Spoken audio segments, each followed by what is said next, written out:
Hello friends, આજે આપણે ડીસીએમટી જીટીયુમાં diploma ઇલેક્ટ્રિકલનો course ચાલે છે.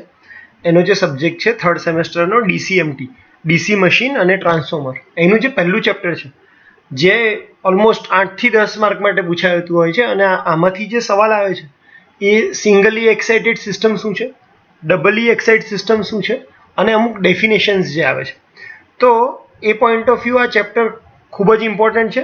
પ્લસ જ્યારે મશીન ભણીએ છીએ આપણે ડીસી મશીન, તો એની અંદર જે ફોર્મ્યુલા યુઝ થાય છે એ શેના ઉપર બેઝ છે, કઈ રીતે ફોર્મ્યુલા બની, અને આપણે જે મેથડ અત્યારે એનાલિસિસ માટે લઈએ છીએ એનું કામ શું છે, એટલે મેગ્નેટિક સિસ્ટમ એટલે શું, ઇલેક્ટ્રોમિકેનિકલ સિસ્ટમ એટલે શું, કઈ રીતે એનર્જીનું એક ફોર્મમાં બીજી ફોર્મમાં કન્વર્ટ કરી અને એનો આપણે યુઝ કરી શકીએ, આ બધાની વિશે આ ચેપ્ટર છે જે છે એનર્જી કન્વર્ઝન પ્રિન્સિપલ. તો આપણે શું આ લેક્ચરની અંદર કવર કરવાના છે, આખો ચેપ્ટર 1 ના બધા જ ટોપિક આપણે લેવાના છે, જેની અંદર law of energy conservation, role of electrical એનર્જીના યુઝ શું છે, Faraday's laws of electromagnetic induction. જ્યારે પણ તમારે ડીસી મશીન ભણવું હોય ત્યારે Faraday's laws of electromagnetic induction બહુ જ ઇમ્પોર્ટન્ટ છે. પ્લસ 1 કે 2 માર્ક્સ માટે પણ જીટીયુની એક્ઝામમાં આના સવાલ પૂછાતા હોય છે. સ્ટેટિકલી ઇન્ડ્યુસ ઈએમએફ શું છે, ડાયનેમિકલી ઇન્ડ્યુસ ઈએમએફ શું છે, ઇલેક્ટ્રોમિકેનિકલ એનર્જી કન્વર્ઝન પ્રિન્સિપલ શું કહે છે, ઇલેક્ટ્રિકલ મશીનને ભણવાની રીત શું છે, કેટલા ટાઈપના મેગ્નેટિક ફિલ્ડ હોય છે, અને comparison between singly excited system અને ડબલી એક્સાઇટેડ ફિલ્ડ સિસ્ટમ અને એના એડવાન્ટેજ. તો આખું ચેપ્ટર આપણે જોવાના છે. શરૂ કરીએ ત્યારે સૌથી પહેલા તો ઇલેક્ટ્રિકલ એનર્જી કેમ આટલી પોપ્યુલર છે, શું કામ એને ઇમ્પોર્ટન્સ આપવામાં આવ્યું બધી જ એનર્જીના ફોર્મમાં. આપણી પાસે અલગ અલગ એનર્જી છે, કેમિકલ એનર્જી છે, મિકેનિકલ એનર્જી છે, ઇલેક્ટ્રિકલ એનર્જી છે, સોલર એનર્જી છે. પણ જો તમે જોશો તો અત્યારે ઇલેક્ટ્રિકલ એનર્જી એ હાર્ટ સમાન છે. કોઈ પણ જગ્યાએ તમે જશો ત્યાં તમને ઇલેક્ટ્રિકલ એનર્જી જોવા મળશે જ. તો એની પાછળનું રીઝન શું છે? તો એક તો એ કન્વિનિયન્ટ ફોર્મમાં છે કે તમે એને ઇઝીલી જે પણ તમારે એની પાસેથી કામ કરાવવું છે તમે એની પાસેથી ઇઝીલી એ કામ કરાવી શકો છો, એટલે કે કન્વિનિયન્ટ ફોર્મમાં આપણને અવેલેબલ છે. બીજો એનો કંટ્રોલ ઇઝી છે. ધારો કે તમારે આપણે ફેનની જ વાત કરીએ તો ફેનની સ્પીડ તમારે વધારવી છે, ઘટાડવી છે, આરામથી એક નોબની મદદથી તમે એની સ્પીડ વધારી ઘટાડી શકો છો. ઇલેક્ટ્રિસિટી ઇકોનોમિકલ છે. જો તમે બીજી કોઈ એનર્જીને કમ્પેર કરો તો ઇલેક્ટ્રિકલ એનર્જી છે ઇકોનોમિકલ પણ છે. ઇઝી ટ્રાન્સપોર્ટ, તમે ટ્રાન્સમિશન લાઇનની મદદથી પાવર પ્લાન્ટમાં જે એનર્જી પ્રોડ્યુસ થાય છે એને ઘર સુધી લાવી શકો છો. તો એનું ટ્રાન્સપોર્ટેશન કરવાનું કામ છે બહુ ઇઝી છે. ક્લીન છે કે એન્વાયરમેન્ટને એનાથી બીજી કોઈ અફેક્ટ નથી થતી. અને એની એફિશિયન્સી, હાયર ટ્રાન્સમિશન એફિશિયન્સી, જે ટ્રાન્સમિશન કરવાનો ખર્ચ છે એ બહુ જ ઓછો છે. 1 કે 2 માર્ક્સ માટે ખાસ પૂછાતો સવાલ કે what is law of energy conservation, energy કન્ઝર્વેશનનો નિયમ શું કહે છે? તો એનર્જી કન્ઝર્વેશનનો નિયમ કહે છે કે કોઈ દિવસ ઉર્જાને પ્રોડ્યુસ કરી શકાતી નથી, એને ફક્ત એક ફોર્મમાંથી બીજા ફોર્મની અંદર ટ્રાન્સમિટ તમે કરી શકો છો. એનો નાશ થઈ શકતો નથી, તમે એને ક્રિએટ પણ કરી શકતા નથી. હંમેશા ઉર્જા કોઈને કોઈ ફોર્મમાં હશે જ. ધારો કે આપણે બેટરીના સેલની વાત કરીએ તો બેટરીના સેલની અંદર કેમિકલ એનર્જીના ફોર્મમાં એનર્જી સ્ટોર થાય છે, અને જ્યારે તમે એને કોઈ વસ્તુ સાથે કનેક્ટ કરો છો તો એ ઇલેક્ટ્રિકલમાં કન્વર્ઝન થઈ અને તમને બહાર મળે છે. તો આ એક એક્ઝામ્પલ સાથે છે કે ભાઈ એનર્જી કન્ઝર્વેશન શું છે. તો તમે કોઈ દિવસ એનર્જી પ્રોડ્યુસ નથી કરી શકતા, કોઈ દિવસ એનર્જીને ડિસ્ટ્રોય નથી કરી શકતા, તમે ખાલી એને એક ફોર્મમાંથી બીજા ફોર્મમાં કન્વર્ટ કરી શકો છો. આ છે law of energy conservation. Electrical એનર્જીના યુઝ શું છે? તો એની અંદર અમુક એક્ઝામ્પલ મેં લીધા છે, 4-5 એક્ઝામ્પલ છે. Generator, motor, microphone, speaker, bulb, tube light. તો આ જે ઇક્વિપમેન્ટ છે એ કામ શું કરે છે? તો બધાની અંદર ઇલેક્ટ્રિસિટી કોઈને કોઈ રીતે ઇન્વોલ્વ છે. તો જનરેટર છે એ શું કરે છે? તો જનરેટર જે છે એ મિકેનિકલ એનર્જીનું ઇલેક્ટ્રિકલ એનર્જીમાં કન્વર્ઝન કરે છે. મોટર જે છે એ ઇલેક્ટ્રિકલ એનર્જીનું મિકેનિકલ એનર્જીની અંદર કન્વર્ઝન કરે છે. માઇક્રોફોન જે આપણે યુઝ કરીએ છીએ તો it will convert sound signal, જે પણ તમે બોલો છો એને ઇલેક્ટ્રિકલ સિગ્નલમાં કન્વર્ટ કરે છે. જો તમે સ્પીકર લગાડ્યા હશે તો સ્પીકરની અંદર ઇલેક્ટ્રિકલ સિગ્નલ જશે અને ઇલેક્ટ્રિકલ સિગ્નલ કન્વર્ટ થશે સાઉન્ડમાં. તમે બલ્બ અને ટ્યુબલાઇટની વાત કરો તો એની અંદર જે ઇલેક્ટ્રિકલ એનર્જી તમે આપો છો એ લાઇટ એનર્જીના ફોર્મમાં કન્વર્ટ થાય છે. તો ક્યાંક ને ક્યાંક બધા જ ઇક્વિપમેન્ટમાં ઇલેક્ટ્રિકલ એનર્જી કોઈને કોઈ રીતે સંકળાયેલી છે. આપણે ધીરે ધીરે જોવાના છે કે ઇલેક્ટ્રિકલ એનર્જીનો મશીન, કારણ કે મેઇન આપણો જે સબ્જેક્ટ છે DCMT, એમાં ઇલેક્ટ્રિસિટીનો રોલ શું છે એ આપણે ચેક કરવું છે. એટલે આપણું જે આ ડિસ્કશન છે એ ધીરે ધીરે એવી રીતે આગળ વધી રહ્યું છે કે ભાઈ આ ઇલેક્ટ્રિસિટીની આપણે વાત કરીએ છીએ તો પહેલાં તો એનું ઇમ્પોર્ટન્સ શું છે, એના યુઝ શું છે, કેમ આને આટલું આપણે પ્રાયોરિટી આપીએ છીએ. પણ હવે ઇલેક્ટ્રિકલ એનર્જીને જો તમારે મશીનમાં યુઝ કરવી હશે તો એના માટે તમારે કઈ વસ્તુ તમને ખબર હોવી જોઈએ, કયા કયા પ્રિન્સિપલ છે જે આપણે જોવાના છે. તો ઇલેક્ટ્રિકલ મશીન સ્ટડી માટેના સૌથી ઇમ્પોર્ટન્ટ પ્રિન્સિપલ અહીંયા છે અને આ તમારે જિંદગીભર યાદ રાખો. Faraday's laws of electromagnetic induction. Faraday's lose તો સાયન્ટિસ્ટનું નામ જ છે, ઇલેક્ટ્રોમેગ્નેટિક એટલે કે જેની અંદર ઇલેક્ટ્રિકલ અને મેગ્નેટિક બે વસ્તુ સંકળાયેલી હોય. મેગ્નેટિક કોને કહેવાશે? તો જે મેગ્નેટ એટલે કે તમે જો કોઈ પણ મેગ્નેટ લઈ લો, પરમનન્ટ મેગ્નેટ અથવા તો ઇલેક્ટ્રોમેગ્નેટ. મેગ્નેટ પણ બે ટાઈપના હોય, પરમનન્ટ મેગ્નેટ, ઇલેક્ટ્રોમેગ્નેટ. ઇલેક્ટ્રોમેગ્નેટ કોને કહીશું આપણે? કે તમે કોઈ પણ મેગ્નેટિક મટીરિયલ લઈ લો, ધારો કે લોખંડ, એની આજુબાજુ કોઇલ વીંટાળો એટલે કે કંડક્ટર વીંટાળો અને તમે એને સપ્લાય આપશો તો એ મેગ્નેટની જેમ બિહેવ કરશે. પણ તમારે મેગ્નેટ પર્ટિક્યુલર નોર્થ અને સાઉથ પોલ ફિક્સ વાળું મેગ્નેટ બનાવવું હોય તો હંમેશા DC સપ્લાયની જ જરૂર પડશે. AC સપ્લાય જો તમે આપશો તો AC સપ્લાય તમને ખબર છે કે દરેક હાફ સાયકલ, દરેક સાયકલ પછી પોતાની ડાયરેક્શન ચેન્જ કરે છે દરેક હાફ સાયકલે. એટલે પોઝિટિવ નેગેટિવ તો તમારો નોર્થ અને સાઉથ પોલ કન્ટિન્યુઅસલી વેરી થયા કરશે અને જે મેગ્નેટની અસર આવી જોઈએ એ આવશે નહીં જો તમે AC સપ્લાય આપશો તો. અને એટલા માટે હંમેશા જો તમારે પરમનન્ટ પોલ નોર્થ અને સાઉથ ડેવલપ કરવો હોય તો આપણે જે સપ્લાય લેશું ઇલેક્ટ્રોમેગ્નેટ બનાવવા માટે એ કયો હશે? હંમેશા DC સપ્લાય જશે. ઇન્ડક્શન બે વસ્તુ છે. જ્યારે પણ કોઈ વસ્તુ ડાયરેક્ટ કોન્ટેક્ટમાં હોય એને કહેવાય કન્ડક્શન, અને કોઈ બે વસ્તુ ટ્રાન્સફોર્મરની જેમ, એટલે ટ્રાન્સફોર્મરમાં પ્રાઇમરી અને સેકન્ડરી વચ્ચે કોઈ ફિઝિકલ કોન્ટેક્ટ નથી પણ એમાં જે પાવર ટ્રાન્સફર થાય છે એ ફ્લક્સ થ્રુ થાય છે. તો જ્યારે પણ તમારું એનર્જી એક જગ્યાએથી બીજી જગ્યાએ ફ્લક્સ થ્રુ ટ્રાન્સફર થતી હોય એટલે મેગ્નેટિક રિજિયનમાં થઈને ટ્રાન્સફર થતી હોય એને કહેવાય ઇન્ડક્શન. તો ફેરાડેઝના લોસ છે જે આપણે મશીન સ્ટડી કરવામાં બહુ હેલ્પ કરશે. એને ફેરાડેઝે બે આપને નિયમ આપ્યા જે ફેરાડેઝ ફર્સ્ટ લો અને સેકન્ડ લોના નામથી ઓળખાય. તો ફેરાડેઝ ફર્સ્ટ લો શું કહે છે કે જ્યારે પણ કોઈ કંડક્ટર કે જેની અંદર મેગ્નેટિક ફિલ્ડ વેરી થતું હોય તો whenever conductor are placed in a varying magnetic field, EMF is induced. જ્યારે પણ કોઈ કંડક્ટર તમે એવી જગ્યાએ મૂકો, કંડક્ટરને તમે પ્લેસ કરવાના છે એનો મતલબ કંડક્ટર સ્ટેડી છે અને તમારું મેગ્નેટિક ફિલ્ડ જે છે એ વેરી થાય છે ટાઈમ સાથે. મેગ્નેટિક ફિલ્ડ વેરી ટાઈમ સાથે ક્યારે થઈ શકશે? જ્યારે તમે AC સપ્લાય આપશો તો. DC સપ્લાય આપશો તો એનું મેગ્નિટ્યુડ કેવું રહેશે? ટાઈમ સાથે કોન્સ્ટન્ટ જ આવશે. તો અહીંયા જે ફર્સ્ટ લોની વાત કરે છે એ AC ક્વોન્ટિટીની વાત કરે છે કે જો તમે કંડક્ટરને વેરી થતા મેગ્નેટિક ફિલ્ડની અંદર મૂકશો તો એ કંડક્ટરની અંદર EMF પ્રોડ્યુસ થશે અને જો એ સર્કિટ ક્લોઝ હશે તો એમાંથી કરંટ ફ્લો થવાનું ચાલુ થશે જેને કહેવાશે ઇન્ડ્યુસ કરંટ. તો ફેરાડેઝ લોઝ આપને બે ડેફિનેશન આપે છે કે ઇન્ડ્યુસ EMF કોને કહેવાય અને ઇન્ડ્યુસ કરંટ કોને કહેવાય. તો ઇન્ડ્યુસ EMF કોને કહેવાશે?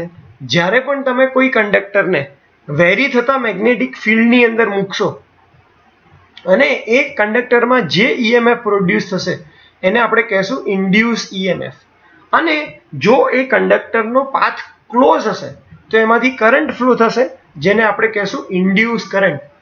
તો ફેરાડેઝ ફર્સ્ટ લો આપણને ઇન્ડ્યુસ EMF અને ઇન્ડ્યુસ કરંટની ડેફિનેશન આપે છે અને સાથે સાથે એ કહે છે કે જો તમારે EMF પ્રોડ્યુસ કરવું હોય તો તમારે શું કરવું પડે?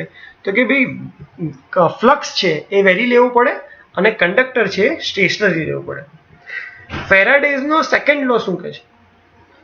ફેરાડેઝનો સેકન્ડ લો ઇલેક્ટ્રોમેગ્નેટિક ઇન્ડક્શનનો સ્ટેટ કરે છે કે જ્યારે પણ મેગ્નિટ્યુડ ઓફ ઇન્ડ્યુસ EMF જે પણ EMF પ્રોડ્યુસ થયો, આપણે ફર્સ્ટ લો ની અંદર વાત કરી કે ભાઈ EMF ઇન્ડ્યુસ કઈ રીતે થયો, તો સેકન્ડ લો ની અંદર એના મેગ્નિટ્યુડની વાત કરે છે કે જે પણ EMF પ્રોડ્યુસ થાય છે એ કોના જેટલો હોય છે? કોના ઇઝ ઇક્વલ ટુ તો rate of change of flux linkage એટલે કે d∅dt. ફ્લક્સની અંદર ટાઈમની સાથે જેટલો પણ ચેન્જ થયો અને એ કોઇલ સાથે લિંક થયો, તો આ કોઇલ સાથે, કોઇલ એટલે કે કંડક્ટરને જે તમે વીંટાળી છે એને આપણે કહેશું કોઇલ. કોઇલ સાથે કેટલો ચેન્જ થયેલો ફ્લક્સ પર્ટિક્યુલર ટાઈમની અંદર લિંક થયો એ કોના જેટલો હશે? EMF ઇન્ડ્યુસ જેટલો. એટલે કે જો તમારો rate of change of flux વધારે હશે તો EMF વધારે પ્રોડ્યુસ થશે, અથવા તો રેટ ઓફ ચેન્જ ઓફ ફ્લક્સની જગ્યાએ તમે જો કોઇલના ટર્ન્સ એટલે કે કંડક્ટર વધારી દેશો તો પણ તમારો EMF ની ઇન્ડ્યુસની વેલ્યુ કેવી આપે છે? વધારે. ફ્લક્સ લિંકેજ કોને કહેવાય? તો product of number of turns અને flux associate with the coil. એટલે કોઇલ સાથે જેટલો પણ ફ્લક્સ કોઇલની આજુબાજુ છે અને જેટલા કંડક્ટર આ બંને એકબીજાના કોન્ટેક્ટમાં આવે છે તો એના લીધે EMF ઇન્ડ્યુસ થવાનો છે.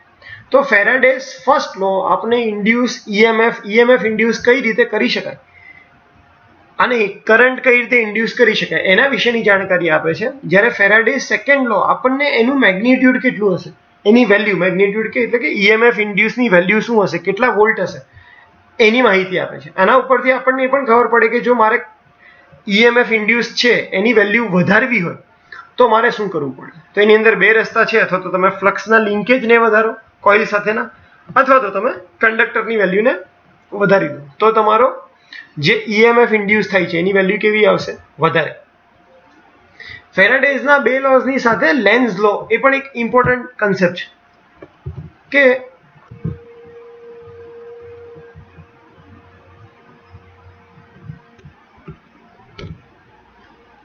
લેન્ઝ લો શું સ્ટેટ કરે છે કે જ્યારે પણ કોઈ પણ સર્કિટમાં કરંટ ઇન્ડ્યુસ થાય છે,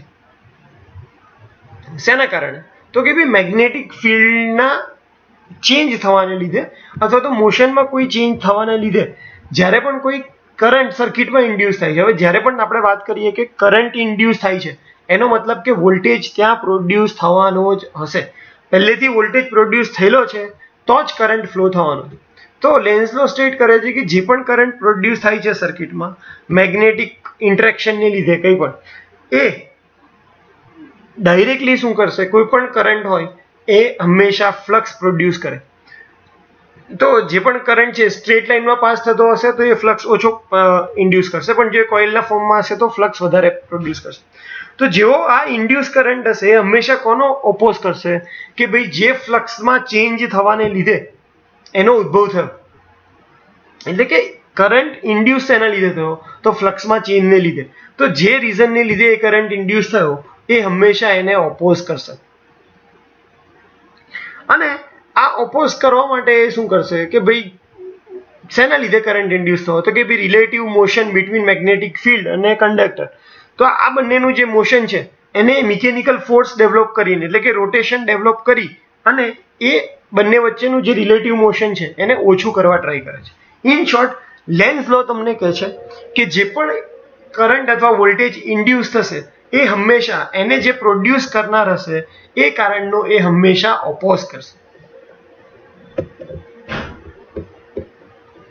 હવે જે આપણે Faraday's laws of electromagnetic induction જોયું એની ફિગર સાથેની એક્સપ્લેનેશન આપી કે ભાઈ કઈ રીતે તમે આને આપણે સમજવું કઈ રીતે કે ભાઈ Faraday's laws of electromagnetic induction છે એ કામ કઈ રીતે કરે છે.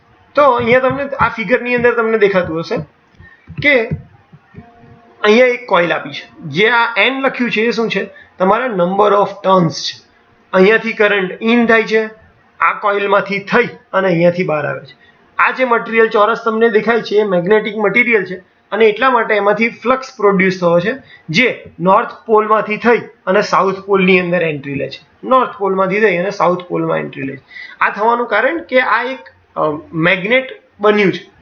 અને અહીંયા તમે જોઈએ કે ભાઈ કેટલો flux, Faraday's loss of electromagnetic શું કહે છે કે ભાઈ તમારો EMF ઇન્ડ્યુસ થશે. શેની અંદર EMF ઇન્ડ્યુસ થશે? તો આ કોઇલની અંદર EMF ઇન્ડ્યુસ થશે. આ પહેલા ટર્નથી લઈને છેલ્લા ટર્ન સુધીમાં EMF ઇન્ડ્યુસ થશે. આ તમે અહીંયા કરંટ એકલો દેખાડે છે પણ હંમેશા આની સાથે સપ્લાય હોય જ. જો તમે આ નીચેની ફિગર ધ્યાનથી જોશો તો આની સાથે સપ્લાય હોય. આ વોલ્ટેજને લીધે આ કોઇલની અંદર EMF પ્રોડ્યુસ થાય છે.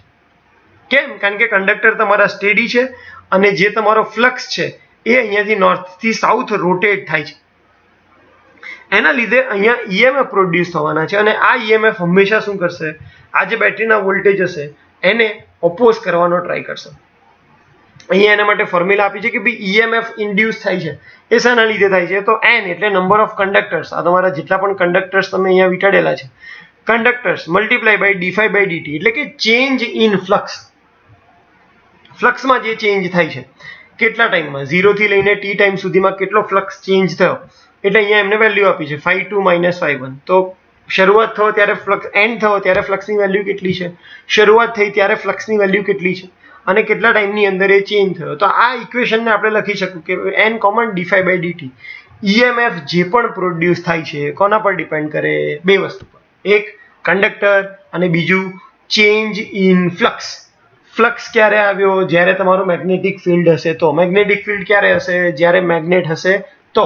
કયું મેગ્નેટ, ઇલેક્ટ્રોમેગ્નેટ. કઈ રીતે ખબર પડી કે આ ઇલેક્ટ્રોમેગ્નેટ છે, તો આ જે કંડક્ટર્સ છે એની આજુબાજુ શું વિટાડી છે આપણે, કોઇલ. તો ફેરાડેના નિયમ આપણને ડીસી મોટર અને ડીસી જનરેટરનું ફંક્શનિંગ સમજવામાં ખૂબ જ હેલ્પફુલ થયું છે. આ જ પ્રિન્સિપલનો યુઝ કરીને આપણે જનરેટર ને મોટર બનાવવાના છે. હવે જે પણ અંદર EMF ઇન્ડ્યુસ થાય છે એના બેઝિકલી બે ટાઈપ છે, એક સ્ટેટિકલી ઇન્ડ્યુસ EMF અને બે dynamically induce EMF. Statically induce EMF, state, કોઈ પણ વસ્તુ તમે સ્ટેટિક એટલે કે સ્થિર, તો જે પણ EMF ઇન્ડ્યુસ થાય છે બે ટાઈપના છે. એક સ્ટેટિકલી ઇન્ડ્યુસ EMF એટલે કે તમારી જે વસ્તુ હશે એ સ્ટેશનરી જ રહેશે, એના કોઈ પણ ટાઈપના એની અંદર કંઈક એવી ઇફેક્ટ થતી હશે, કોઈ એક વસ્તુ થતી હશે જેના લીધે EMF ઇન્ડ્યુસ થાય છે, પણ બંને વસ્તુ કેવી રહેવાની છે, સ્ટેશનરી. જ્યારે બીજું કયું છે, ડાયનેમિકલી ઇન્ડ્યુસ EMF. ડાયનેમિક એટલે કે કોઈ પણ વસ્તુ જે મોશનમાં હોય એને આપણે કહેવાય ડાયનેમિક. તો બીજો જે ટાઈપનો ઇન્ડ્યુસ EMF છે એ શેના લીધે પ્રોડ્યુસ થાય છે કે ભાઈ કોઈ બે વસ્તુના રિલેટિવ મોશનની વચ્ચે, એક વસ્તુ સ્ટેડી હોય, એક રોટેટિંગ હોય, અથવા તો બંને રોટેટિંગ હોય. તો જ્યારે તમારી વસ્તુઓ જે તમારા કોમ્પોનન્ટ છે એ સ્ટેડી હોય અને તમે EMF ઇન્ડ્યુસ કરો છો એને કહેવાય સ્ટેટિકલી ઇન્ડ્યુસ EMF. અને જો તમારી વસ્તુ મોશનમાં હોય અને EMF ઇન્ડ્યુસ થાય છે તો એને કહેવાય dynamically induce EMF. Statically induce EMF જોઈએ તો ટ્રાન્સફોર્મર એનું બેસ્ટ એક્ઝામ્પલ છે કે તમારી પ્રાઇમરી અને સેકન્ડરી બંને સ્ટેશનરી છે. તમે મેગ્નેટિક ફિલ્ડ પ્રોડ્યુસ કરો છો જેનાથી કોર ફ્લક્સમાં જાય છે અને એ વાઇન્ડિંગની અંદર વાઇન્ડિંગ સાથે લિંક થાય છે. વાઇન્ડિંગ સાથે લિંક થવાને લીધે એની અંદર EMF પ્રોડ્યુસ થાય છે, તો એને કહેવાય statically induce EMF. Statically induce EMF ના બે ટાઈપ છે. જો તમે આ ફિગરની અંદર સ્ટેટિકલી ઇન્ડ્યુસ EMF આપણે જોવો હોય તો આપણે કહી શકીએ કે ભાઈ અહીંયાથી તમે સપ્લાય આપો છો, આ સપ્લાય આ કોઇલની અંદર જાય છે, આ કોઇલની અંદર જવાથી એ મેગ્નેટ બને છે અને ફ્લક્સ બને છે. આ ફ્લક્સ પોતાની જ કોઇલ સાથે લિંક થાય છે અને એના લીધે એની અંદર EMF ઇન્ડ્યુસ થાય છે. તો અહીંયા બંને પાર્ટ સ્ટેશનરી છે, તમારી કોઇલ બી સ્ટેશનરી છે, તમારું મેગ્નેટ બી સ્ટેશનરી છે, અને તો પણ તમે EMF ઇન્ડ્યુસ કરી શકો છો. તો સ્ટેટિકલી ઇન્ડ્યુસ EMF ના બે ટાઈપ છે, સેલ્ફ ઇન્ડ્યુસ EMF અને મ્યુચ્યુઅલી ઇન્ડ્યુસ EMF.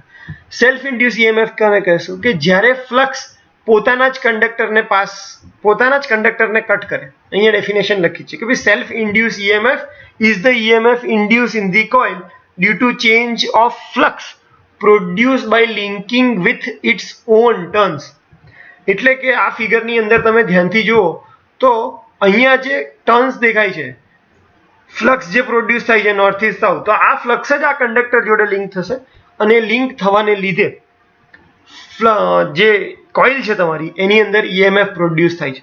પોતાની જ કોઇલ જોડે ફ્લક્સ લિંક થવાથી EMF ઇન્ડ્યુસ થાય છે, એટલે એને કહેવાશે સેલ્ફ ઇન્ડ્યુસ. પોતાની મદદથી જ EMF પ્રોડ્યુસ કરો.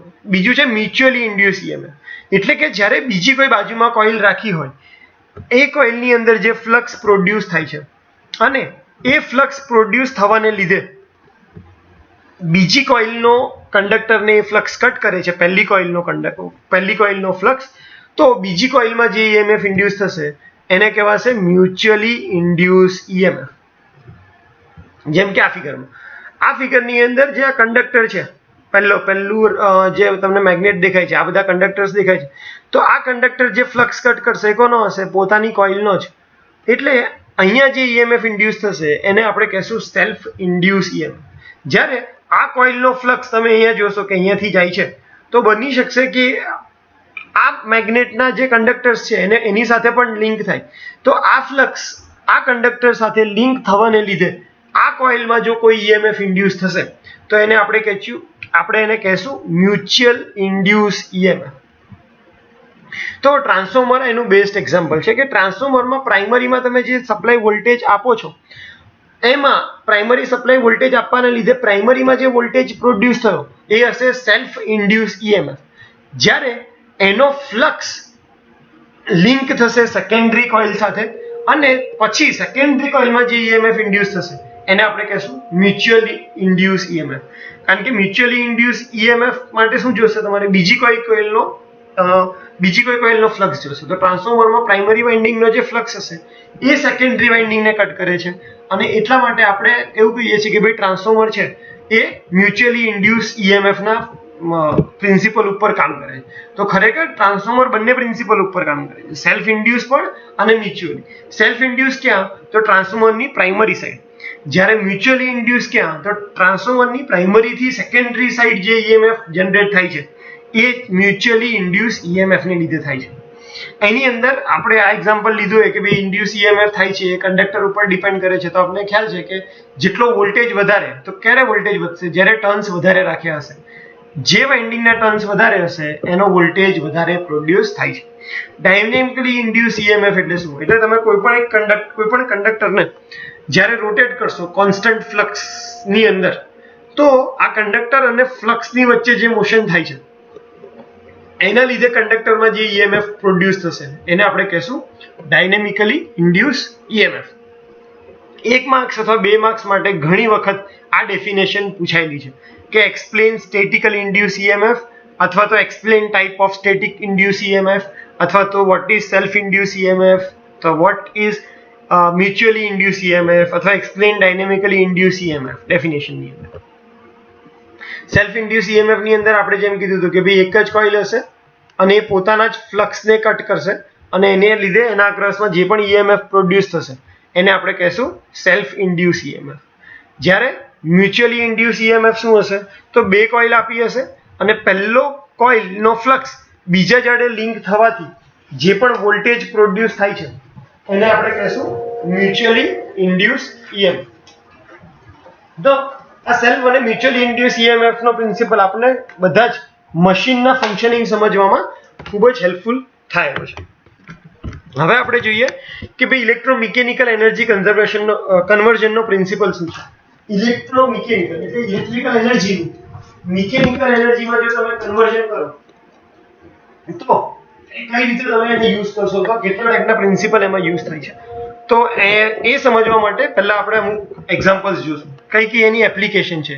ઇલેક્ટ્રોમિકેનિકલ એનર્જી કન્વર્ઝન એટલે શું, ઇલેક્ટ્રિકલ એનર્જીનું મિકેનિકલ એનર્જીમાં કન્વર્ટ કરવા માટે તમે કઈ એપ્લિકેશન, તો એની અમુક એપ્લિકેશન આપેલી છે કે જેમ કે ઇલેક્ટ્રોમેગ્નેટિક રિલે,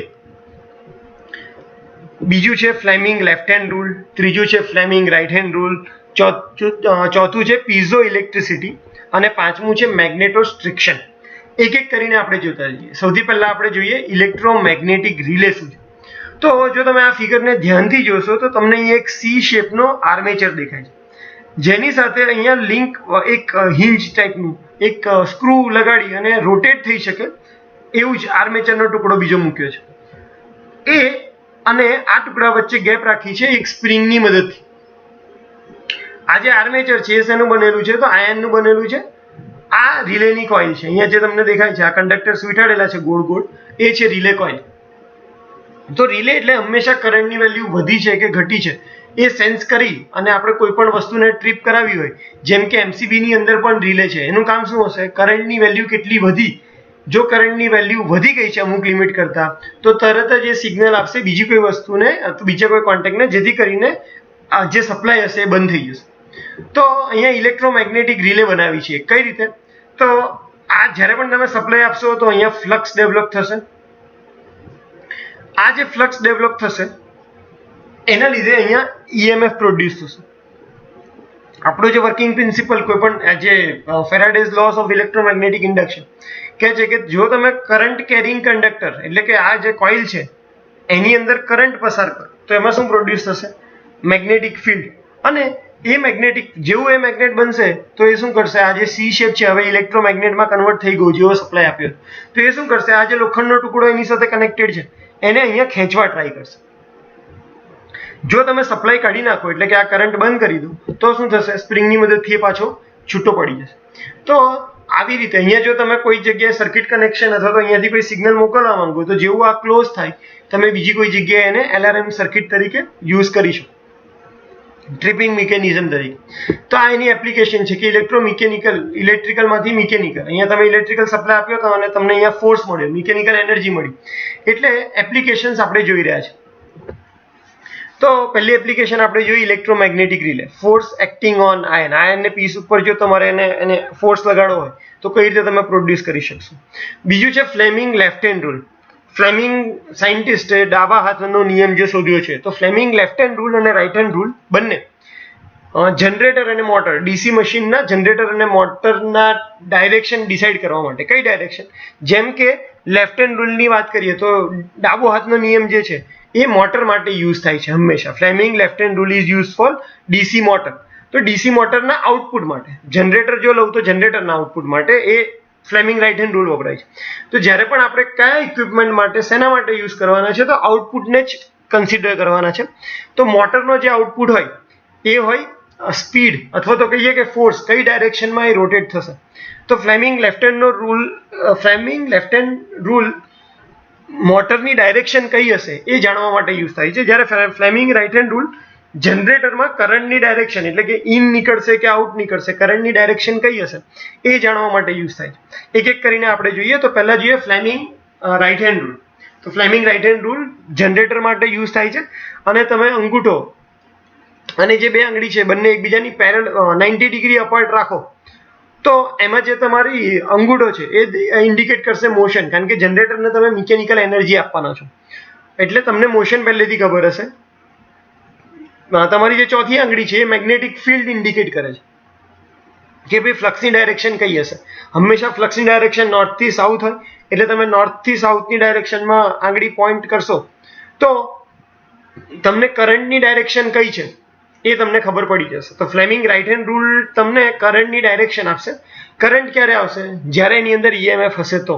અને એ ઈએમએફ કેટલી વેલ્યુનો જનરેટ થયો જો તમારે એ શોધવું હોય તો જનરેટેડ ઈએમએફની ફોર્મ્યુલા આવશે કે ભાઈ ઈએમએફ કેટલો જનરેટ થયો, BLV sin θ. B એટલે જે ફ્લક્સ ડેન્સિટી છે એની વેલ્યુ, L એટલે કે length of the conductor, V એટલે કે તમારી વેલોસિટી, જે પણ તમારું કંડક્ટર છે, આ મોશન છે કંડક્ટર એ કેટલી વેલોસિટી મીટર પર સેકન્ડ છે, અને sin θ એનો જે એંગલ છે એ કેટલો છે. જો તમારી પાસે આટલી વસ્તુ હોય તો તમે ઈએમએફ ની વેલ્યુ કેટલી હશે એ શોધી શકો. ઈએમએફ હશે અને સર્કિટ ક્લોઝ હશે તો ક્લોઝ સર્કિટમાંથી કરંટ ફ્લો થશે અને એની કરંટની ડાયરેક્શન કઈ હશે તો તમને મિડલ ફિંગર એટલે કે તમારી આપણે ત્રીજી આંગળી જે હશે એ કરંટની ડાયરેક્શન આપશે. Fleming left hand rule. તો તમે ડાબા હાથને ફરીથી એ ત્રણ આંગળીઓ એકબીજા કરતા 90 ડિગ્રી આવે એવી રીતે ગોઠવશો તો મોટરનું કામ શું હશે? ઇલેક્ટ્રિકલ એનર્જીને મિકેનિકલ એનર્જીમાં કન્વર્ટ કરવાનું. તો ઇલેક્ટ્રિકલ એનર્જી એટલે કરંટની ડાયરેક્શન તમને ખબર હશે, મેગ્નેટિક ફિલ્ડની ડાયરેક્શન તમને ખબર હશે તો તમને શું ખબર પડશે કે મોટર કઈ ડાયરેક્શનમાં ફરશે, મોટર ઉપર ફોર્સ કઈ ડાયરેક્શનમાં આવશે એ તમે ફ્લેમિંગ લેફ્ટ હેન્ડ રૂલની મદદથી શોધી શકો. અને જે હંમેશા શેના માટે યુઝ થાય છે? ડીસી મોટર માટે યુઝ થાય. હવે પછીની નેક્સ્ટ ટર્મ છે મેગ્નેટોસ્ટ્રિક્શન. મેગ્નેટોસ્ટ્રિક્શન ટર્મ કોને કહેવાય? તો જ્યારે કોઈ પણ ફેરોમેગ્નેટિક મટીરિયલ એટલે કે મેગ્નેટિક મટીરિયલ ને તમે મેગ્નેટાઇઝ કરો તો એના શેપની અંદર ચેન્જ થાય છે. મટીરિયલની આ પ્રોપર્ટી, મેગ્નેટિક મટીરિયલની આ પ્રોપર્ટી કે જેનાથી એનો શેપ ચેન્જ થાય છે એને આપણે કહેશું મેગ્નેટોસ્ટ્રિક્શન. એને બે ટાઈપમાં ડિફાઇન કરી શકીએ, ડાયરેક્ટ ઇફેક્ટ અને ઇનડાયરેક્ટ ઇફેક્ટ. ડાયરેક્ટ ઇફેક્ટ એટલે કે તમે જેવું એને મેગ્નેટાઇઝ કરશો તો તમે જોશો કે પોતાનું ફોર્સને લીધે એની જે ઓરિજિનલ પોઝિશન હશે એનાથી થોડી ખસી જશે. એનો મતલબ કે એની જે પહેલા સાઇઝ જે ઓક્યુપાય કરતો હતો એ હવે ઓછી કે વધારે થઈ જશે. તો આ જે ફોર્સ ફીલ થાય છે એ ઇફેક્ટને કહેવાશે ડાયરેક્ટ ઇફેક્ટ. ઇનડાયરેક્ટ ઇફેક્ટ કે જો તમે એને ફોર્સ આપો તો મેગ્નેટિક મટીરિયલના મેગ્નેટિક ફિલ્ડની અંદર તમે ચેન્જ કરી શકો. તો મેગ્નેટોસ્ટ્રિક્શન ઇફેક્ટ બે વેમાં કામ કરે છે. જો તમે એને એના મેગ્નેટિક ફિલ્ડ જે મટીરિયલ છે એને મેગ્નેટાઇઝ કરશો તો એ તમને ફોર્સ આપશે, અને જો તમે એને ફોર્સ આપશો તો એ તમે મેગ્નેટિક ફિલ્ડની અંદર તમને કંઈક ચેન્જ કરીને આપશે. આ બધી જ વસ્તુઓ આપણને મશીન ભણવા માટે, ડીસી મશીન અને ડીસી જનરેટર સ્ટાર્ટ કરવા માટે ખૂબ જ જરૂરી આ થિયરી છે કે ભાઈ આ ક્યાંક ને ક્યાંક આપણે આ પ્રિન્સિપલ યુઝ કરવાના છે. અને પૂછાય પણ ખરા છે કે એક્સપ્લેન વોટ ઇઝ મેગ્નેટોસ્ટ્રિક્શન. એના પછી જે એપ્લિકેશન છે કે જેને આપણે ઇલેક્ટ્રોમિકેનિકલ, ઇલેક્ટ્રિકલ એનર્જીનું મિકેનિકલ એનર્જીમાં કન્વર્ઝન કરવું હોય તો એના માટેની ટર્મ છે પીઝો ઇલેક્ટ્રિસિટી. જ્યારે પણ તમે પીઝો ઇલેક્ટ્રિકલ એટલે કે ક્રિસ્ટલ મટીરિયલને જો તમે ફોર્સ આપશો તો એ મટીરિયલની અંદર વોલ્ટેજ પ્રોડ્યુસ થશે. એને કહેવાય પીઝો. અને જે ઇલેક્ટ્રિસિટી પ્રોડ્યુસ થશે, જે વોલ્ટેજ પ્રોડ્યુસ થશે એને આપણે કહેશું પીઝો ઇલેક્ટ્રિસિટી. અને આને કહેવાશે ડાયરેક્ટ ઇફેક્ટ. પીઝો ઇલેક્ટ્રિસિટી પણ મેગ્નેટોસ્ટ્રિક્શનની જેમ બે વેમાં કામ કરે છે કે જો અહીંયા તમે સ્ટ્રેસ આપ્યો અથવા ફોર્સ આપ્યો તો તમને ઇલેક્ટ્રિસિટી મળી. જો તમે એને પીઝો ઇલેક્ટ્રિકલ મટીરિયલને તમે ઇલેક્ટ્રિસિટી આપો બહારથી તો શું કરશે? એના શેપની અંદર ચેન્જ થઈ જશે. પહેલામાં શું થતું હતું? આપણે ફોર્સ આપતા હતા એટલે એમાં ઇલેક્ટ્રિસિટી પ્રોડ્યુસ થતી હતી. બીજામાં જો તમે એને ઇલેક્ટ્રિસિટી આપશો તો અંદર ફોર્સ પ્રોડ્યુસ થશે જેના લીધે એનો શેપ ચેન્જ થશે, જેને આપણે કહીશું કન્વર્ઝન અથવા તો કન્વર્સ પીઝો ઇલેક્ટ્રિક ઇફેક્ટ. હવે આપણે ઇલેક્ટ્રિકલ આજે આપણે અત્યાર સુધી પ્રિન્સિપલ જોયા કે ભાઈ મશીનમાં ઇલેક્ટ્રોમિકેનિકલ કન્વર્ઝન આપણે કરીએ છીએ એટલે કે મિકેનિકલ એનર્જીનું ઇલેક્ટ્રિકલ એનર્જી અથવા તો ઇલેક્ટ્રિકલ એનર્જીનું મિકેનિકલ એનર્જીમાં કન્વર્ટ કરીએ છીએ. તો આ જોયા પછી મશીનને ભણવાની રીત કઈ કઈ છે? તો એકચ્યુઅલી મશીનને ભણવાની બે મેથડ્સ આ યુઝ થાય છે જનરલી. કન્વેન્શનલ થિયરી જે આપણે યુઝ નથી કરતા, અને બીજી છે યુનિફાઈડ થિયરી, અને જનરલાઇઝ થિયરી પણ કહે છે. તો હવે અત્યારે જેટલા પણ ઇલેક્ટ્રિકલની બુક્સ છે જેની અંદર, તો બધાની અંદર યુનિફાઈડ થિયરી અથવા જનરલાઇઝ થિયરી વાળો કોન્સેપ્ટ જ ફોલો થાય છે. કન્વેન્શનલ થિયરીની અંદર પ્રોબ્લેમ શું હતું કે એની અંદર જ્યારે પણ તમે મશીન ભણવા બેસો તો એનો જે ઇન્ડક્ટિવ રિએક્ટન્સ હોય, કારણ કે આપણું મશીન વાઇન્ડિંગથી બનવાનું છે તો એક્સેલ આવવાનું છે. એક્સેલ આવશે તો ઇન્ડક્ટિવ રિએક્ટન્સ જે આવશે રોટરનો, એ સ્ટેટરનો તો હંમેશા સ્ટેડી જ આવવાનો છે, પણ રોટર એ રોટેટિંગ પાર્ટ છે. સ્ટાર્ટિંગમાં એ સ્ટેડી પણ હશે અને પછી ફરવા પણ લાગશે. તો રોટર જ્યારે ફરવાનું ચાલુ કરશે ત્યારે ઇન્ડક્ટિવ રિએક્ટન્સની વેલ્યુ બદલાઈ જશે અને એટલા માટે કેલ્ક્યુલેશન અલગ અલગ આવે.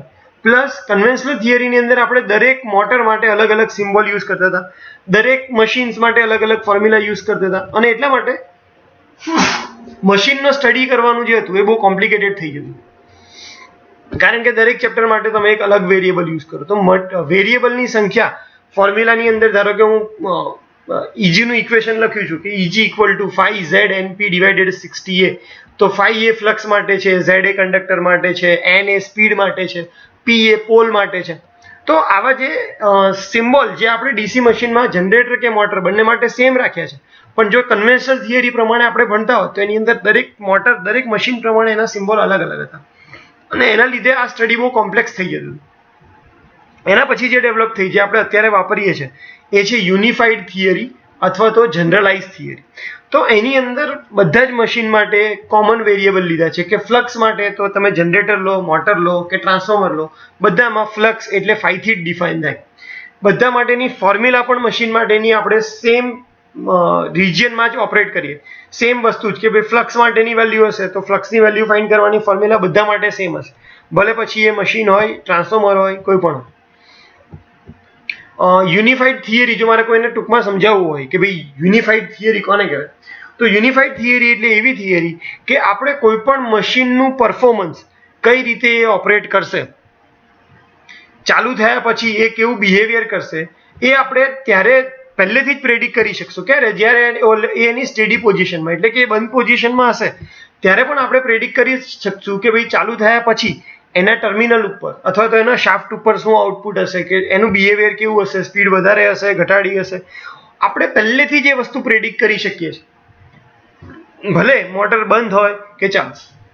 તો યુનિફાઈડ થિયરીનો આ બેનિફિટ છે કે મોટર બંધ હશે તો આપણે ચાલુ થયા પછી બી એની સિચ્યુએશન શું હશે એ પહેલેથી પ્રેડિક્ટ કરી શકીએ. અને એટલા માટે યુનિફાઈડ થિયરી ખૂબ જ પોપ્યુલર છે અને અત્યારે બધા જ મશીન ભણવા માટે આપણે જે પણ બુક્સની અંદર રિફર કરીએ છીએ એ બધાનો મેઇન ફંડામેન્ટલ યુનિફાઈડ થિયરી અથવા તો જનરલાઇઝ થિયરી છે. તો હવે આપણે એ પણ જોઈ લીધું કે ભાઈ મશીનને ભણવા માટેની રીત શું છે, તો કે ભાઈ આપણે જે પણ પ્રિન્સિપલ, જે પણ ફોર્મ્યુલા, જે પણ વસ્તુઓ યુઝ કરવાના છે એ બધા યુનિફાઈડ જનરલાઇઝ થિયરી ઉપર બેઝ છે કે ભાઈ બધા માટે ફ્લક્સની વેલ્યુ આપણે ફોર્મ્યુલા બધાના સેમ લેવાના છે, બધાના વેરિયેબલ જે છે એ સેમ લેવાના છે. હવે આપણું સૌથી ઇમ્પોર્ટન્ટ પાર્ટ કે ભાઈ ઇલેક્ટ્રોમિકેનિકલ કન્વર્ઝન, ઇલેક્ટ્રિકલમાંથી મિકેનિકલમાં કન્વર્ઝન થાય છે, પણ શેની મદદથી? તો મેગ્નેટિક ફિલ્ડની મદદથી. જ્યારે તમે જનરેટરની વાત કરો તો જનરેટરનું કામ છે મિકેનિકલ એનર્જીનું ઇલેક્ટ્રિકલ એનર્જીમાં કન્વર્ટ કરવાનું. તો મિકેનિકલ એનર્જીને ઇલેક્ટ્રિકલ એનર્જીમાં કન્વર્ટ કરતી વખતે તમે યુઝ વચ્ચે કરવાના છો magnetic field system. Direct conversion possible નથી અને એટલા માટે આપણે મેગ્નેટિક ફિલ્ડનો ક્યાંય ને ક્યાંય યુઝ કરવાના છે. તો કેટલા ટાઈપની મેગ્નેટિક ફિલ્ડ સિસ્ટમ મશીન ભણવા માટે તમને ખબર હોવી જોઈએ? તો એના બે ટાઈપ છે. એક છે સિંગલી એક્સાઇટેડ ફિલ્ડ સિસ્ટમ, બીજું છે doubly field excited system. Magnetic field system ભણવા માટેની જે આપણે આ યુનિફાઈડ થિયરી નો કન્સેપ્ટ લીધો છે, તો યુનિફાઈડ થિયરી એવું કહે છે કે આપણે પહેલેથી જ એવું ધારી લઈએ છીએ કે મેગ્નેટિક ફિલ્ડની નીચે સ્ટોરેજ સિસ્ટમ અથવા તો મેગ્નેટિક ફિલ્ડ છે એમાંથી કોઈ બી પ્રકારનો ફ્લક્સનો લોસ થતો નથી, અને એટલા માટે આપણે એને કહીએ છીએ lossless magnetic storage system. Practical કેસની અંદર થોડોક ધારો કે 100% ફ્લક્સ ડેવલપ થતો હોય તો 1%, 0.1% જેટલો ફ્લક્સ લીક થતો હોય છે, પણ આપણે યુનિફાઈડ થિયરીનો એપ્રોચ પ્રિફર કર્યો છે અને એની અંદર ક્લિયરલી મેન્શન છે કે આપણે હંમેશા એવું જ ધારવાનું છે કે જે મટીરિયલ આપણે લઈએ છીએ એમાંથી કોઈ પણ ટાઈપનો ફ્લક્સનો લીકેજ અથવા લીકેજ લોસ થતો નથી.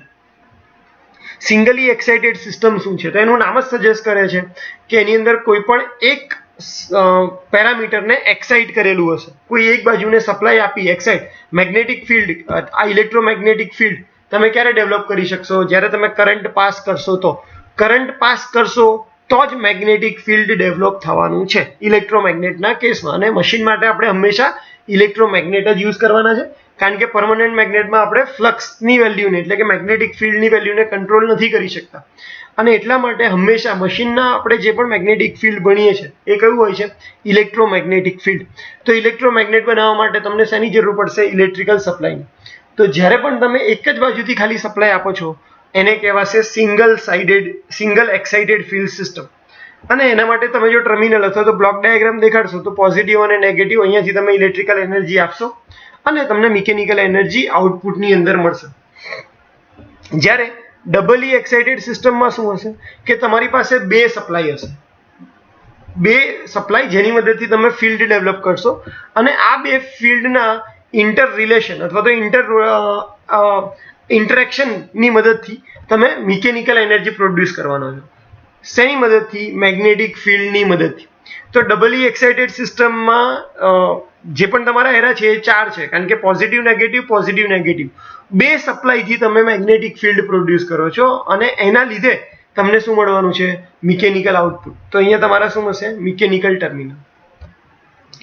ડાયાગ્રામની વાત કરીએ તો સિંગલી એક્સાઇટેડ સિસ્ટમ આપણે પહેલા જ કીધું એવી રીતે એક જ સપ્લાય, કોઈ પણ એક જ બાજુ, એટલે જે તમારી આ કોર છે તો એ કોરને એક જ સપ્લાય આપેલો છે અહીંયાથી. સપ્લાય પોઝિટિવ નેગેટિવ એટલે કે ડીસી છે, જેની મદદથી તમે અહીંયા આને ઇલેક્ટ્રોમેગ્નેટમાં કન્વર્ટ કરી શકશો. જેવું તમે ઇલેક્ટ્રોમેગ્નેટમાં કન્વર્ટ કર્યું તો અહીંયા શું થશે? ફોર્સ ડેવલપ થશે જે આને ખેંચશે. મેગ્નેટ છે એટલે એને એટ્રેક્ટ કરશે, તો તમને શું મળશે? મિકેનિકલ આઉટપુટ મળ્યું કહેવાશે. તમે આપ્યું છે શું? ઇલેક્ટ્રિકલ આઉટપુટ, ઇલેક્ટ્રિકલ ઇનપુટ, અને ઇલેક્ટ્રિકલ ઇનપુટના ટર્મિનલ કેટલા? તો પોઝિટિવ અને નેગેટિવ બે ટર્મિનલ. તો આ એક સિંગલી એક્સાઇટેડ સિસ્ટમનું એક્ઝામ્પલ છે. ડબલી એક્સાઇટેડ સિસ્ટમની વાત કરીએ તો અહીંયા તમારી પ્રાઇમરી સાઇડ તો કોઇલને એક્સાઇટ કરી છે એટલે સિંગલી એક્સાઇટ તો છે જ, પણ જે તમારું રોટર, જે તમારો રોટેટિંગ પાર્ટ જે છે, સ્ટેડી પાર્ટ હોય એને સ્ટેટર કહેવાય એટલે અહીંયા સ્ટેટર લખ્યું છે. રોટેટિંગ પાર્ટ હોય એને આપણે રોટર કહીએ, એટલે આ ઇન્ડિકેશન જે કર્યું છે રોટરનું છે. તો એ શું ઇન્ડિકેટ કરે છે કે જ્યારે પણ તમે એને પણ સપ્લાય આપીને એક્સાઇટ કરશો, એટલે કે આની અંદર પણ ફ્લક્સ ડેવલપ કરશો, અહીંયાથી પણ ફ્લક્સ ડેવલપ કરશો, તો આપણે કહીશું કે ભાઈ ડબલ એક્સાઇટેડ ફિલ્ડ સિસ્ટમ. તમે જે મેગ્નેટિક ફિલ્ડ પ્રોડ્યુસ કરો છો એ બે જગ્યાએ સપ્લાય આપી અને એની મદદથી તમે મેગ્નેટિક ફિલ્ડ ડેવલપ કરો છો, અને આ બે ફ્લક્સ વચ્ચેના ઇન્ટરેક્શનને લીધે જે પણ તમને રોટેશન મળે છે એ તમારું કયું હશે? મિકેનિકલ એનર્જીના ફોર્મમાં હશે. તો આને આપણે કહીશું ડબલી એક્સાઇટેડ સિસ્ટમ. જો તમે કમ્પેર કરો સિંગલી એક્સાઇટેડ સિસ્ટમ અને ડબલી એક્સાઇટેડ સિસ્ટમને, તો સિંગલી એક્સાઇટેડ સિસ્ટમમાં ખાલી એક જ કોઇલ હશે જેને તમે એક્સાઇટ કરો છો, જ્યારે ડબલી એક્સાઇટેડ સિસ્ટમમાં બે એક્સાઇટેશન કોઇલની તમને જરૂર પડશે. સિંગલી એક્સાઇટેડ ફિલ્ડ સિસ્ટમમાં જે એક્સાઇટેશન કોઇલ હશે એનું કામ શું હશે? તો મેગ્નેટિક ફ્લક્સ પ્રોડ્યુસ કરવાનું. જ્યારે ડબલી એક્સાઇટેડ સિસ્ટમમાં પહેલી કોઇલનું કામ ફ્લક્સ પ્રોડ્યુસ કરવાનું હશે, જ્યારે બીજી એક્સાઇટેશન કોઇલ છે એનું કામ એ ફ્લક્સ એને પણ તમે જે ફ્લક્સ આપ્યો છે એની મદદથી ઇલેક્ટ્રિકલ અથવા તો મિકેનિકલ ફોર્સ ડેવલપ કરવાનું હશે. જો સિંગલી એક્સાઇટેડ સિસ્ટમના એક્ઝામ્પલ લઈએ તો ઇલેક્ટ્રોમેગ્નેટિક રિલે અથવા તો રિલેક્ટન્સ મોટર, અને ડબલી એક્સાઇટેડ સિસ્ટમના એક્ઝામ્પલ લઈએ તો સિંક્રોનસ મોટર. આ યાદ રાખવા જેવું છે કારણ કે આ કમ્પેરિઝન પણ ઘણીવાર પૂછાતું હોય છે. આપણે ફિલ્ડ થિયરીના એડવાન્ટેજીસ જોઈએ તો કેટલા છે? તો જે ફ્લક્સ છે એ બધા જ મશીન માટે તમને લાગુ પડવાનું છે. તો તમારા જે વેરિયેબલ છે એ બધા સેમ રહેવાના છે, અને બધા માટેની ફોર્મ્યુલા જે છે, ડોમેઇન છે, ફોર્મ્યુલાનો ડોમેઇન એ પણ કેવો રહેવાનો છે? સેમ રહેવાનો છે. તમે ફિલ્ડ થિયરી મેથડનો યુઝ કરો તો તમે મશીન માટે સ્ટેડી સ્ટેટ અને ટ્રાન્ઝિયન્ટ બિહેવિયર. સ્ટેડી સ્ટેટ એટલે મશીન એકવાર સ્ટેબલ મોડમાં ઓપરેટ થાય એને કહેવાય સ્ટેડી સ્ટેટ કન્ડિશન. ટ્રાન્ઝિયન્ટ એટલે મશીન સ્ટાર્ટ કરો 0 થી, જ્યાં સુધી એ સ્ટેબલ નહીં થાય ત્યાં સુધીનો જે મોડ હશે એને કહેવાશે ટ્રાન્ઝિયન્ટ એનાલિસિસ. તો ફિલ્ડ થિયરી મેથડ તમે એપ્લાય કરો તો એની મદદથી તમે ઇલેક્ટ્રિકલ મશીન માટે સ્ટેડી સ્ટેટ અને ટ્રાન્ઝિયન્ટ એટલે કે રનિંગ કન્ડિશન અને સ્ટાર્ટિંગ કન્ડિશન બંને બિહેવિયર માટે પ્રિડિક્શન અથવા તો એનું એનાલિસિસ કરી શકો છો. આ મેથડ યુનિફાઈડ થિયરીના બેઝડ ઉપર છે. જે આપણે ફિલ્ડ થિયરી મેથડ યુઝ કરી એ યુનિફાઈડ થિયરીનો કોન્સેપ્ટ છે, અને એટલા માટે એ મેથડ બહુ જ ઇઝી રહેશે જો કન્વેન્શનલ મેથડ જોડે કમ્પેર કરીએ તો, કારણ કે ફોર્મ્યુલા તમારી સેમ રહેવાની છે અને વેરિયેબલ તમારા સેમ રહેવાના છે. જો ફિલ્ડ થિયરી મેથડ આપણે એપ્લાય કરીએ છીએ તો એનાથી આપણને મશીનને કંટ્રોલ કઈ રીતે કરવું એની પણ માહિતી મળી જાય, અને એને સારી રીતે ઓપરેટ કઈ રીતે કરવું એની પણ માહિતી તમને ફિલ્ડ થિયરી મેથડ એપ્લાય કરો તો એનાલિસિસ કરવાથી મળી જશે. ડીસી મશીનના જે સિરિયસ પ્રોબ્લેમ છે જેમ કે કોમ્યુટેશન છે, આર્મેચર રિએક્શન છે અને કોર સેચ્યુરેટ કરી દો તો તમે મશીનના કોઈ પણ સ્ટેજ ઉપર તમે એ મશીનનું એનાલિસિસ કરી શકો છો. જો તમે કન્વેન્શનલ મેથડ ઉપર જાઓ તો તમે રનિંગ કન્ડિશનમાં અને સ્ટાર્ટિંગ કન્ડિશનની અંદર તમારે આખું એનાલિસિસ કરવાની મેથડ જ અલગ થઈ જશે. જ્યારે આ કેસમાં જે આપણે યુનિફાઈડ થિયરી અથવા જનરલાઇઝ થિયરી યુઝ કરીએ છીએ એની અંદર તમે કોઈ પણ સ્ટેજ ઉપર સ્ટાર્ટિંગ કે રનિંગ કન્ડિશન ઉપર આરામથી આ જે ડિફિકલ્ટ પ્રોબ્લેમ છે મશીનના કોમ્યુટેશન, આર્મેચર રિએક્શન અને સેચ્યુરેશન એના વિશેનો આરામથી એનાલિસિસ કરી શકો છો. તો આ આજે આપણે આ પહેલું ચેપ્ટર કમ્પ્લીટ કર્યું જે હતું ડીસીએમટી માટે, અને આ એટલીસ્ટ 6 થી 8 અથવા 8 થી 10 માર્ક માટે એક્ઝામની અંદર પૂછાતું હોય છે. સૌથી ઇમ્પોર્ટન્ટ વાત કરીએ તો ઇમ્પોર્ટન્ટ ટોપિક્સ હતા જે આપણે ડેફિનેશન્સ બધા જોયા કે Faraday's laws of electromagnetic induction, Lenz law શું કહે છે, self induce EMF, mutually induce EMF, statically induce EMF, dynamically induce EMF. આ બધા ખૂબ જ ઇમ્પોર્ટન્ટ પોઈન્ટ છે. અને દર વખતની જેમ હું ફરીથી એક રિક્વેસ્ટ કરીશ જ કે આ વિડીયો હું ડિપ્લોમાના સ્ટુડન્ટ માટે બનાવું છું, એવા સ્ટુડન્ટ માટે કે જે કોઈ મારા ઘણા સ્ટુડન્ટ એવા છે કે એને કોઈ બીમારી થઈ હોય અથવા તો બહુ વરસાદને લીધે કોલેજ ના આવી શક્યો હોય અને એને લીધે એના લેક્ચર મિસ થયા હોય તો એ ઘરે બેસીને આરામથી આ વિડીયો રિફર કરી અને પોતાના ફંડામેન્ટલ ક્લિયર કરી શકે અને એને વસ્તુ ગોખવી ના પડે. જ્યારે તમે કોઈ વસ્તુ ગોખશો નહીં તો તમને ભણવાની વધારે મજા આવશે. અને મારો ઇન્ટેન્શન એ જ છે કે ડિપ્લોમાના સ્ટુડન્ટ આને ગોખીને પાસ નહીં કરે, સમજીને પાસ કરે, જેથી કરીને એમની લાઈફમાં આગળ કંઈક કરી શકે. કારણ કે ગોખેલું જ્ઞાન તમને ક્યાંય કામ આવવાનું નથી. જે વસ્તુ તમે સમજીને કરશો એ જ તમને લાઈફમાં કામ આવવાની છે.